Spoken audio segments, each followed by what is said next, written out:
Honorable Member Salung Sangmaji, please. Nothing will go on record. Yeah. Nothing will go Thank you, Mr. Chairman, sir.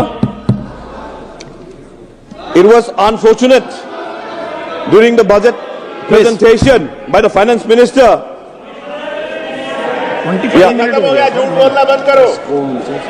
It was unfortunate budget presentation, Mr. Chairman, sir. We could see our citizens of India were shackled, chained, and brought as a prisoner from the USA.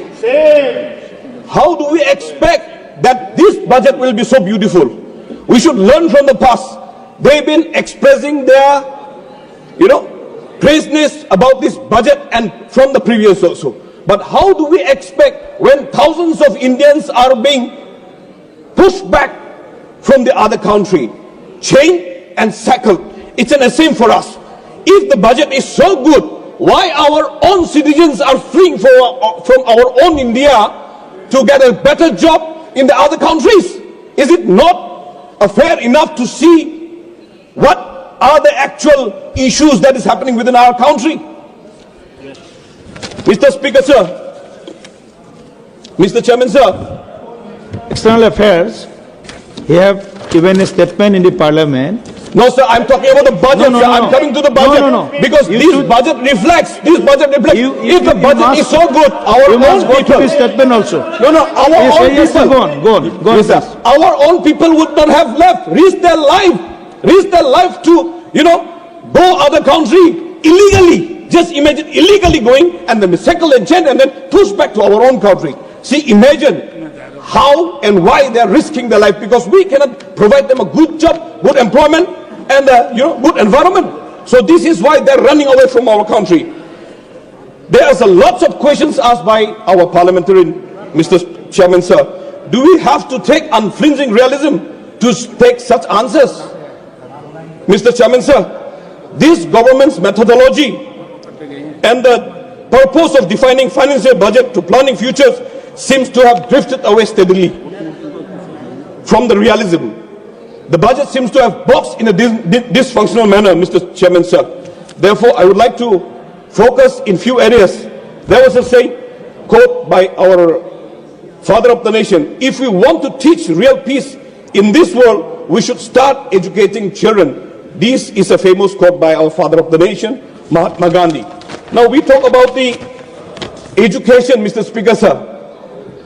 The right of education has totally collapsed under the SSA. No amount of funding can revive, because it is only completely destroyed unless and until a complete overhaul is the only solution, by giving district, block level and village level new restructured institutions, and policy is the only option.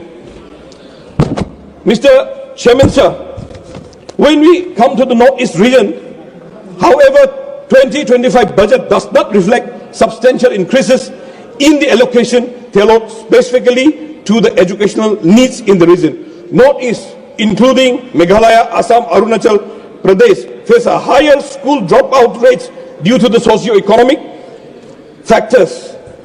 Now, neglecting the government education sector is the evident decrease in education spending, dropped from 2.57% to 2.51% of the GDP, which is greatly stray away from the recommended government spending on education to be at least 6% GDP. That is National Education Policy 2020.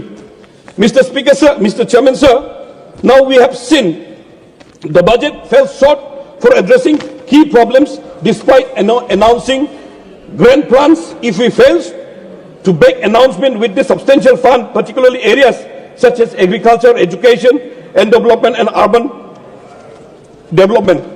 Mr. Chairman, sir, now when you look at the scholarship for the minorities and for those who reach matriculation has been cut down by 40%, bringing down the fund to 197.550 crore. The scholarship for the students after matriculation has faced even steeper cut dropping nearly 64% to 731.39 crore. The merit-based scholarship has decreased to 7.34 crore. In addition to the national fellowship, the scholarship of the higher has decreased to education, that is 7.34 crore. Mr. Speaker, sir, the last, let me end. Now, we talk about the budget cut. Mr. Speaker, sir, this budget cut will only increase and reduced in spending in other areas. This is only for certain rich people. Yesterday, our parliamentarian has spoke about this particular budget, whereas the poor tend to spend every single money that he has earned.